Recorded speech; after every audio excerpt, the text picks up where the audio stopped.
The Phoenix Suns give up a double-digit lead in Miami in a 113-112 loss to the Miami Heat. On today's episode of Locked On Suns, we'll talk about what went wrong to allow the Suns to let this game slip away.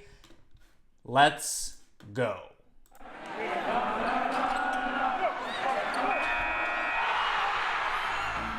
You are Locked On Suns, your daily Phoenix Suns podcast. Part of the Locked On Podcast Network, your team every day.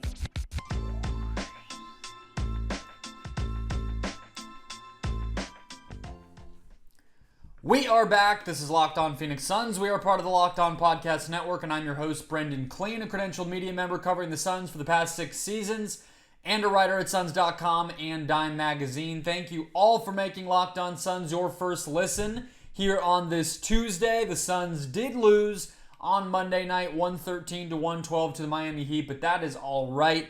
It was a fun game. It was a close game. We're here to break it down. So thank you to each and every one of you for finding today's show, listening to today's show, and subscribing to today's show wherever you are listening. YouTube, Google, Spotify, Apple, wherever you are, we are there, and you can hit subscribe to get us there every single day in your feed. Today's show, guys, is brought to you by BetterHelp. As the world's largest therapy service, BetterHelp has matched 3 million people with professionally licensed and vetted therapists, available 100% online.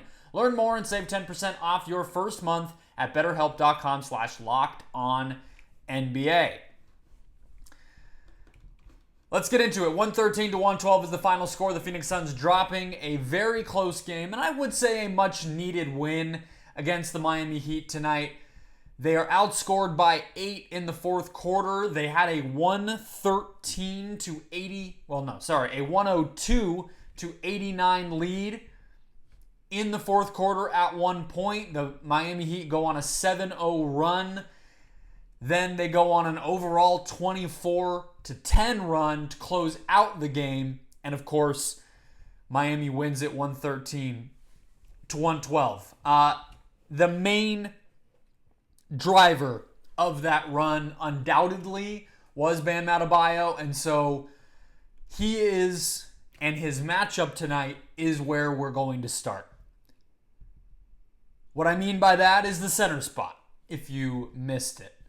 30-10 for Bam, 30 points, 10 rebounds, 12 of 14 from the free throw line, which is probably the biggest factor of all. We'll talk about the free throws sort of separately as well, but this matchup really illustrates it. And Bam, in his 36 minutes, the Heat outscored the Suns by 12. You look across the box score at the other center, of course, Deandre Ayton for the Phoenix Suns, 16 points, 12 rebounds. The 12 rebounds are a little bit of a lie there because he had 8 offensive boards of the 12, and he again is struggling with fouls. And in this case, it was on both ends of the court. 0 free throw attempts for Ayton compared to 14 for Bam, and 5 personal fouls for Ayton compared to just 2 for Bam Adebayo. So it's hard to find any aspect of this game where Ayton did his job in his matchup. All right?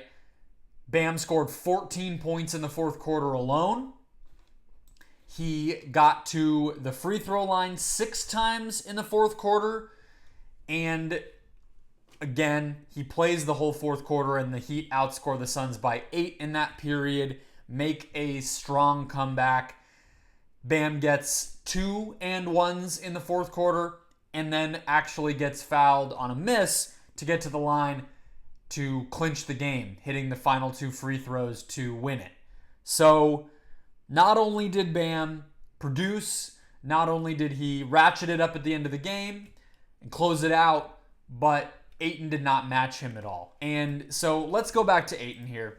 It's not a Bam Adebayo podcast. It's the Suns podcast. The force stuff is a pattern at this point. Talked about it last week. You heard me in several different instances. Ayton is averaging the most fouls of his career so far. He is missing minutes fairly frequently at this point due to fouls.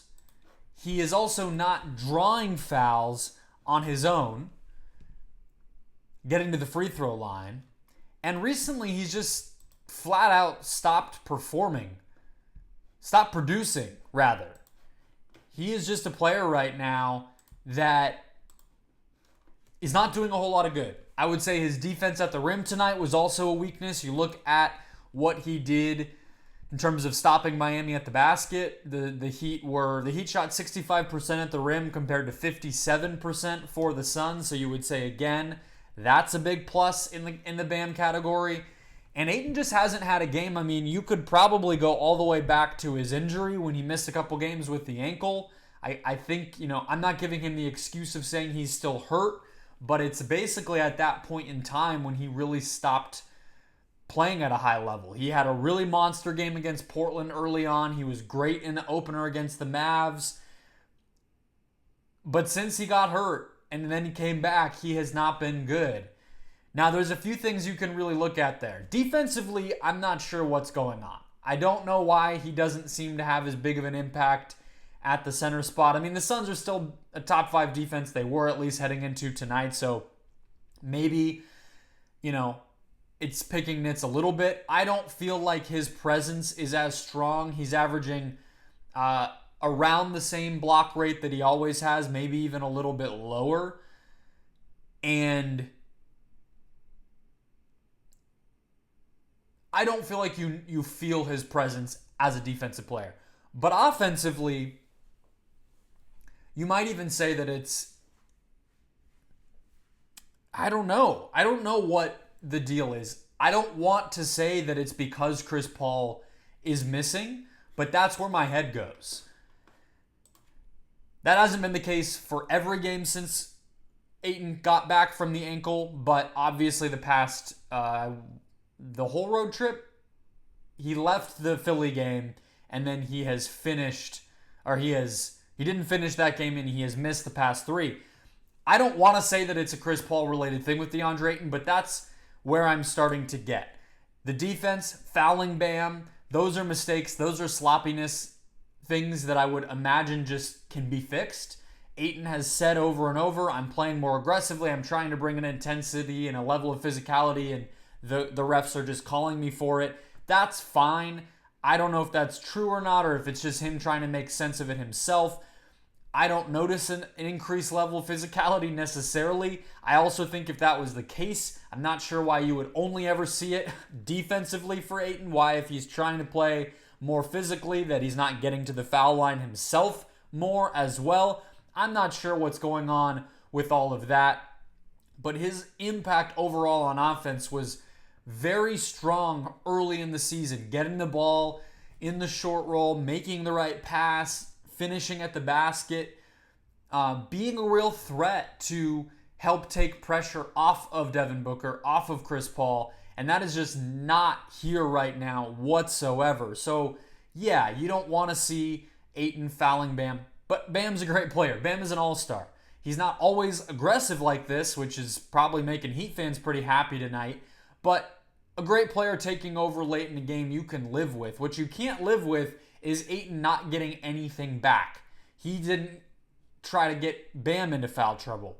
He didn't go at Bam as a scorer. He didn't stonewall Bam late in the game as an adjustment, noticing, hey, he's hot, let me adjust and bring it a little bit more. Anything.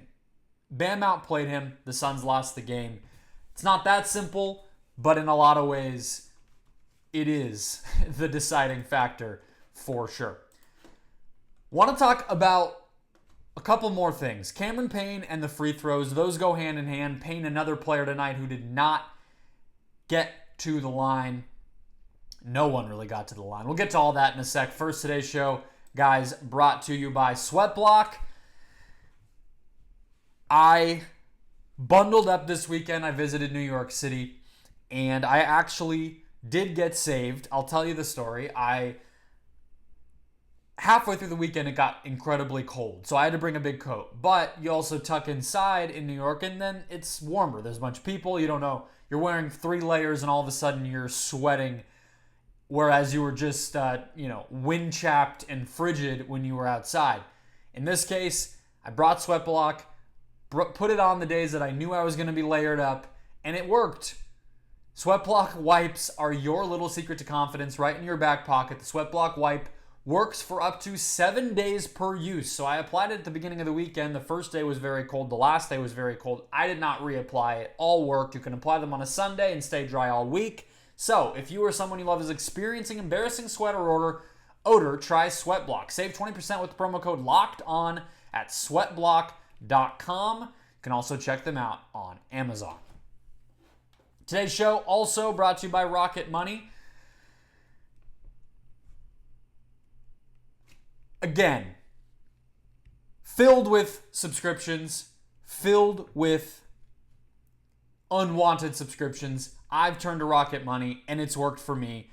I have a Sirius XM subscription. That is one that I just had to slip onto Rocket Money. You go in there, I got a bonus because I bought concert tickets, and that was my Sirius XM subscription. I have not used it once, and it charged me for the first month after the trial was over. So if you're wasting money on subscriptions like 80% of other people in this country, maybe for you it's an unused Amazon Prime account or a Hulu account that never gets streamed, there's a great app that we use here on the Locked On Podcast Network, again called Rocket Money. Used to be called Truebill, still does the same great service. This app shows all your subscriptions in one place and cancels what you don't want for you. Rocket Money can even find subscriptions you didn't know you were paying for and prompt you to cancel those as well. You may even find out you've been double charged. To cancel a subscription, all you have to do is press cancel, and Rocket Money takes care of the rest. Cancel unnecessary subscriptions with Rocket Money today. Go to rocketmoney.com/lockedon. Seriously, it could save you hundreds per year. That's rocketmoney.com/lockedon. Let's keep on the idea of the free throw battle tonight. Duane Rankin at the Arizona Republic had it in his recap of this game. I believe it was the second time in history that the Phoenix Suns have had 4 free throws or fewer is the stat I believe. I can't get onto Twitter right now to check that, but that's what I believe. It's a tying of a franchise low of free throw attempts tonight. Torrey Craig had 2. Devin Booker had 2. That's it. Book was asked about it post-game by Duane Rankin. Book said, "You tell me," when asked about that disparity. I'm not sure how to feel about this. I just told you guys that Deandre Ayton needs to be better. I think he's somebody where it's fair to put blame on him. It's fair to put a little bit of blame on Booker. Not because he doesn't do it enough, but more so that he didn't do it tonight. You know, it has to be there consistently. He did just about everything else for this team tonight. 50% from the field, 5 assists, just 2 turnovers. He even worked on the boards a little bit to help the Suns out-rebound Miami. 25 points overall, 42 minutes. But the free throws have to be there. You know, I've talked before that this year, even though Book is clearly attacking the basket more often, it's very much become a pattern of threes or free throws. So he had 7 3-point attempts tonight, only 2 free throw attempts. But you look elsewhere and it's like Mikal Bridges. He can draw fouls. He's done a better job of that this season. I'm not going to say that that's something he should be counted on to do every single game, right? So you start to go down the list. Booker should be doing better. You want Ayton to do it, but even he's not consistent with it. There's some other guys. Craig is one. Cameron Payne is who I want to talk about. It's an interesting kind of dichotomy here, right? With the free throws. I'm not even that worried about Miami because, look, Bam was the majority of it. Bam was, I think he had 7 free throw attempts in the fourth quarter, if I'm getting that correct. I said six. He had 6 free throw attempts in the fourth quarter. He was just a bat out of hell. He was playing at an insane level. I'm not going to be too aggressive about that one. Miami could have done even better. It's more so on the Suns' side of things tonight. I don't think allowing 25 free throw attempts for the Heat is all that terrible, but I think only getting to the line 4 times is where the problem is. And Cameron Payne is an interesting case study in this. The Suns are actually, this season, getting to the free throw line at they're 24th in the NBA. I believe they were last season. Okay, and that's including this game, that 24th mark.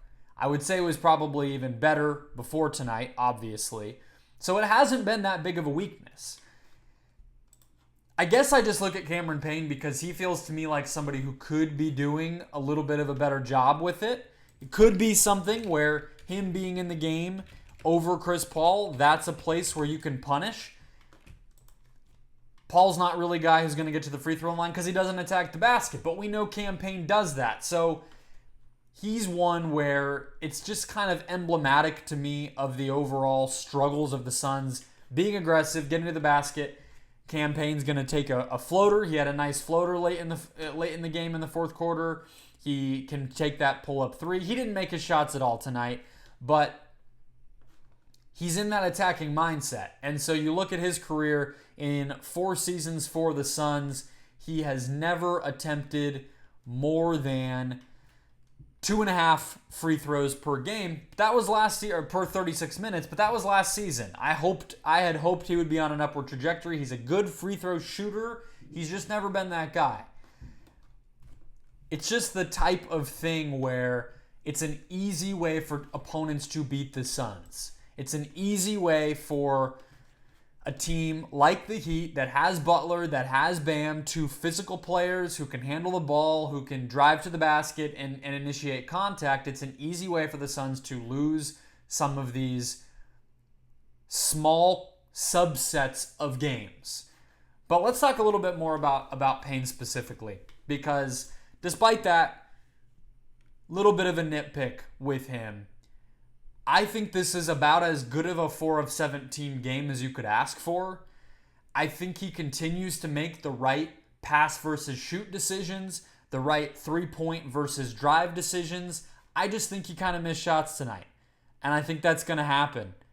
I don't know how upset you can really be when he only turns the ball over once and he generally takes the right types of shots. He took 2 shots in the restricted area. He took 8 in the paint overall. He only took 2 from mid-range. He's not.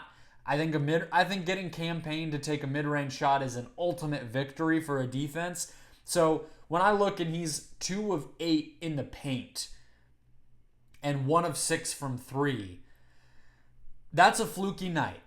You know, I think Bam's a good defender. I don't think he's Rudy Gobert at the basket.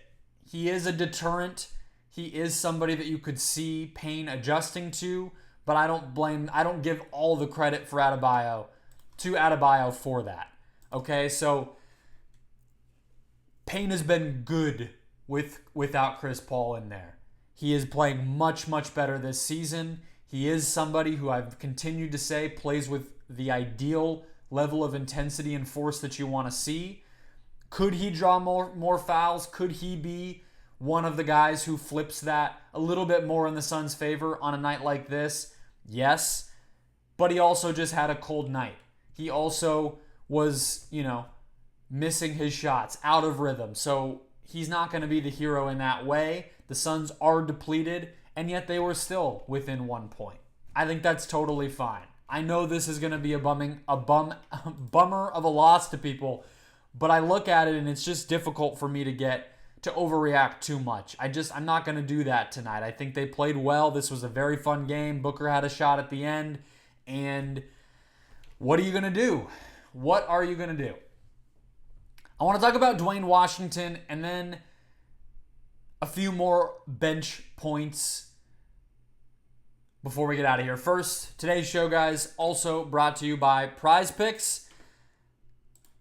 There are so many of these games out there, but PrizePicks is the absolute best. I never used to really love these daily games, betting against people who are basically just sharking you, who are experts, who are sharps. I know that rhymes with sharks. I didn't mean to do that, but it's legit.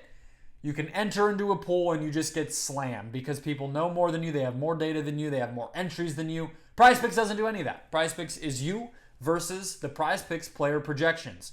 You take the player projection and you say more than that or less than that. That is it. While Devin Booker is playing at this level minus Chris Paul, going more on points tends to be a winning formula, although Miami's defense did seem to affect him a little bit tonight. Maybe you're going to go on Wednesday, the game against the Golden State Warriors. Curry's been on a tear. That projection will probably be pretty high, but we know Mikal Bridges tends to guard Steph very well, so we say less. And there you have it. That can be your whole lineup. Pick 2 to 5 players, and if they will score more or less than their PrizePicks projection, and you can win 10 times your money on any entry. It's no competing against other people or pools or any of that. It's you versus those projections. Entries can be made in 60 seconds or less, and PrizePicks offers safe and fast withdrawal. So download the PrizePicks app now or go to prizepicks.com to sign up and play this ultimate daily fantasy sports game. First-time users can receive a 100% instant deposit match up to $100 with the promo code LOCKEDON. And if you deposit $100, PrizePicks gives you $100, deposit $50, PrizePicks gives you that $50. So don't forget, enter the promo code LOCKEDON and sign up at PrizePicks or prizepicks.com for an instant deposit match up to $100. Benchmark vibe check we have to get to today. For one reason and one reason only. That is Duane Washington Jr. He was the only thing I got a text about from the Suns fan friends in my life today was Duane Washington. That's a rarity. He has not even played much. I think Kevin Ray had it on the broadcast that checking in, I think he checked in to open the second quarter, if I have it right in my head, was the soonest in a game, the earliest in a game that Washington had played all season. Because if you remember, Chris Paul has the injury. Even when Campaign had the injury, actually, and missed some games, Washington had been out with the birth of his child. Then Chris Paul goes down. Washington's just kind of coming back. Monty hasn't been playing him. Finally, we get it. And the second quarter was a thrill ride. I mean, it was a roller coaster, a whirlwind, whatever up and down you want to call it. And it was not a lot of down. I mean, he had a couple heat check shots, but the deep three that he hit before Miami had to call a timeout, right, leading into like the 4 or 5 minute mark, 5-6 minute mark of the second quarter, and he's like puffing his chest and waving his arms around, and Chris Paul gives him the slap on the butt as he's coming back to the bench. I believe Eddie Johnson said not to flaunt it like that, but I had no issue with it. He had that heat check. He had a couple missed as well. He had a couple. He actually kept the turnovers in check, but he had a few times where obviously Miami forces the ball out of his hands and all that stuff. No problem, in my opinion. This is the type of player that can flip games. This is the type of player that has the ultimate confidence, that is a just picture perfect, ideal shot maker, chucker off the bench. His defense has improved over time, even just since preseason. You can tell that he knows where to be a little bit better. His effort is able to be better because he's not running around like a chicken with its head off anymore. He knows where to, the footwork, the timing, manipulating, getting around a screen. He sort of knows the rhythms of that. I mean, this is all stuff he's been doing his whole life. It's not like he just started playing basketball, but at the NBA level, doing it as a point guard, whereas I think a lot of the time in Indiana, he was playing as maybe a secondary ball handler. Now at the Suns, he tends to have the ball in his hands a lot. All these, so then he's guarding the opposing point guards, etc. These are all adjustments, and you've seen him improve there. But the chucking, the shot making, the ability to get hot like this is what he's here for, right? Two-way contract, yes, but 19 minutes tonight.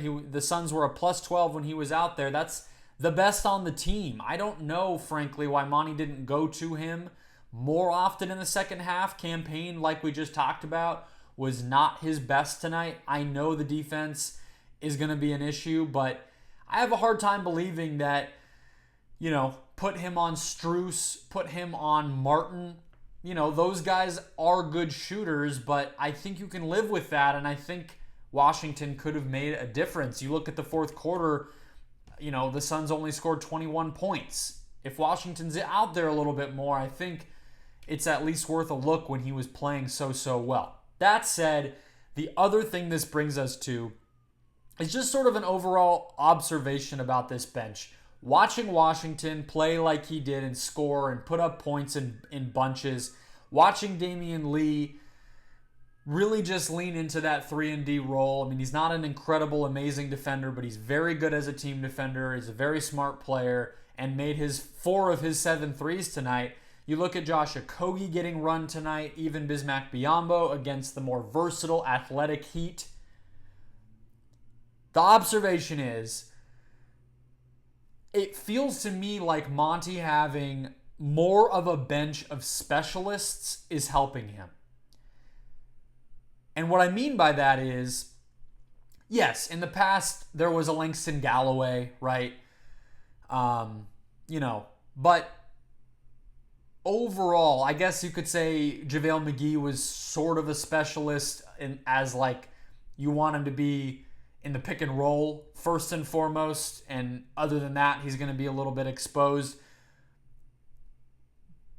But you had generalists a lot of the time. E'Twaun Moore is a guy who, he did a little bit of everything, right? Even Dario Saric, I would say that about. He's very good at a lot of things, can stay on the floor defensively, can ball move, can shoot, can score, but not incredible at any one thing. I would say the same thing about Torrey Craig, Frank Kaminsky, right? And then last year, Abdul Nader, I would say is more of a generalist. Last season, you have, Elfrid Payton. What's he particularly great at? I mean, I guess you would say perimeter defense. Now, you look up and down the Suns roster, and whether it's Duane Washington being a shot maker, Josh Okogie being a switchable perimeter defender, Jock Landale being a sort of energy, I would say, is sort of his specialty. Damian Lee, 3-and-D. It's cool. It's been cool, and it'll be better once the Suns get healthier again. Paul back, Cam back, maybe trade Jay, see what that turns into. But even that aside, it's been very cool to watch Monty manipulate that and use it to success so far this season. The Suns won the minutes tonight when Okogie was out there. We have seen big Jock Landale games. Damian Lee has been very effective while Cam Johnson has been out, while Jay Crowder has been out, filling that void.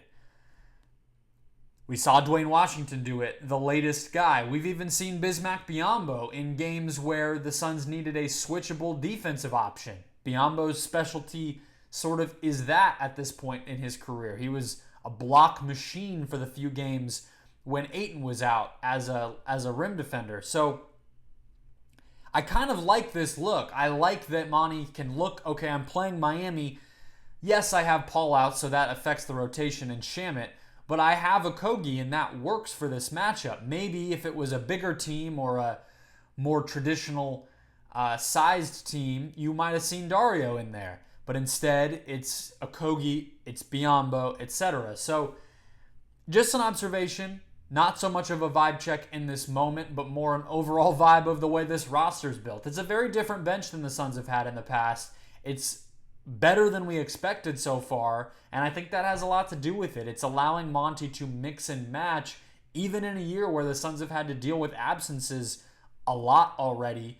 He's been able to cobble it together by, okay, tonight it's this, Tomorrow night it might be that, but it's always going to work. That'll do it. I'm sorry, guys. I'm not that bummed about this game. I don't think it's anything to be ashamed of. The stats will show it as a toss-up game.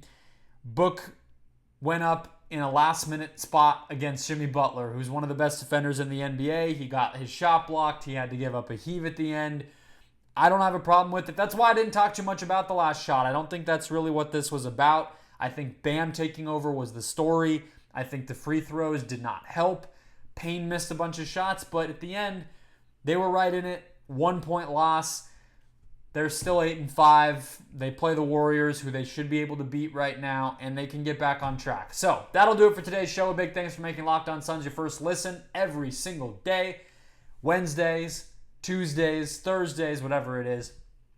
Hit subscribe or follow on YouTube, Spotify, Apple, wherever you're finding the show. And do not miss anything in your feed. In the meantime, go make Locked On NBA your second listen to catch up on everything else going on around the league.